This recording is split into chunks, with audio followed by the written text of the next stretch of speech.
Awit 32, 1-5. Mapalad siya na pinatawad ng pagsuway na ang kasalanan ay tinakpan. Mapalad ang tao na hindi pinaparatangan ng kasamaan ng Panginoon at sa kanyang espiritu ay walang pandaraya. Nang hindi ko ipinahayag ang aking kasalanan, nang hina ang aking katawan sa pamamagitan ng aking pagdaing sa buong araw. Sa araw at gabi ay mabigat sa akin ang iyong kamay. Ang aking lakas ay natuyong gaya ng sa init ng tag-araw.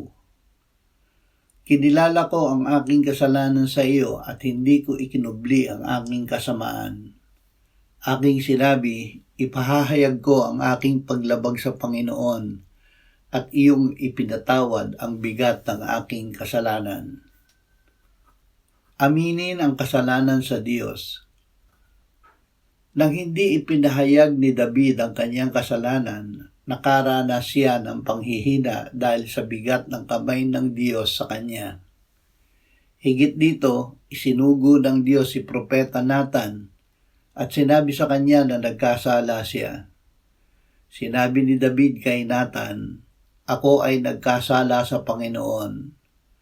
At sinabi ni Nathan kay David, "Inalis na ng Panginoon ang iyong kasalanan, hindi ka mamamatay."